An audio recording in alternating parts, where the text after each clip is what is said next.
Look at this diagram. It illustrates the common view of the eye, where light rays project an inverted building onto the retina. It's a compelling idea. Our eyes function like biological cameras, streaming a live, physical feed directly to our brains. But for SK, a man living in New Delhi, that camera feed never existed. He was born with a rare condition called aphakia. He had no eye lenses. But his blindness wasn't permanent. A $25 pair of glasses provided the physical optics his eyes were missing, focusing light onto his retina for the first time. When doctors placed the glasses on SK, they expected the world to suddenly snap into focus. Instead, he described a tangle of colors and bright or dark spots with no organization. To him, a chair seen from a different angle wasn't the same object. It was a new, unrecognizable mess of lines. SK had a perfectly focused image hitting his retina, yet he couldn't see. His experience demonstrates that vision is not a passive biological trait triggered by light. It is an active, acquired skill. This medical anomaly finally addressed a philosophical mystery from 1689 known as Molyneux's question. If a man born blind could feel the difference between a cube and a sphere, would he instantly recognize those shapes by sight if his vision were restored? Project Prakash put this to the test with newly sighted children in India. After surgery, the children were allowed to feel an object, but when they tried to identify it using only their eyes, they failed. They could not link the touch to the sight. The brain has no innate capacity to translate raw visual signals into a 3D model of reality. It is a vacuum that must learn to build its own universe. In 1849, the physicist Hermann von Helmholtz began investigating how the brain manages this learning process.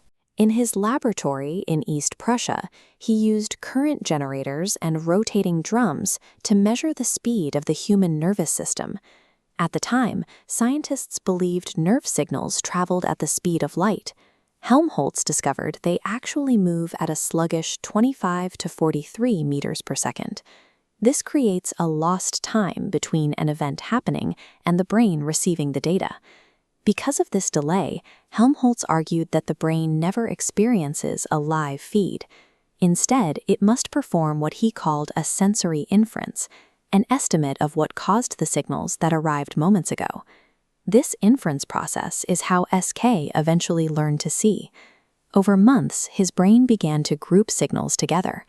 When separate patches of color moved in the same direction at the same speed, his visual system interpreted them as a single coherent thing, like a car starting to move or a person walking. Movement became his guide. His brain learned to deconstruct the chaos into objects, proving that perception is a best guess built through trial and error. By the mid-20th century, researchers began to ask how a biological brain actually calculates these inferences. This led to the McCulloch-Pitts neuron. It abstracts a living brain cell into a mathematical unit. The cell receives inputs, adds them up in a sum box, and if that total crosses a threshold value, it fires an output spike. By linking these mathematical neurons, you create a network that can perform cognitive tasks. The bottom layer processes raw sensory characteristics, while the top layer learns to categorize those inputs into distinct groups, like apple or pear. This early architecture has a limitation. Information only flows in one direction. It can sort data into categories, but it cannot generate a true internal representation of the objects it's seeing. Replicating human perception requires a structural loop. To move beyond simple sorting, a network must project its own internal models downward to meet the incoming data. This is predictive coding. Computational layers communicate in both directions.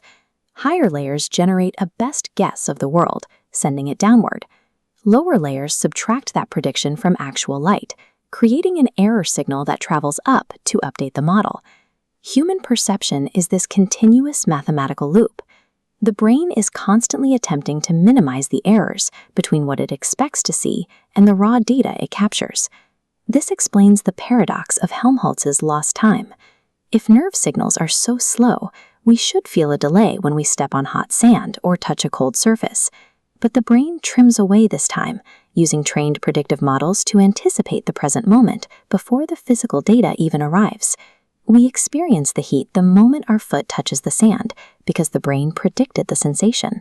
From SK navigating New Delhi to the latest deep learning AI, vision is not a simple window, but a learned computational construct. We don't live in the raw, objective reality of the universe. We live inside a highly trained, error-corrected simulation, generated continuously inside our own skulls.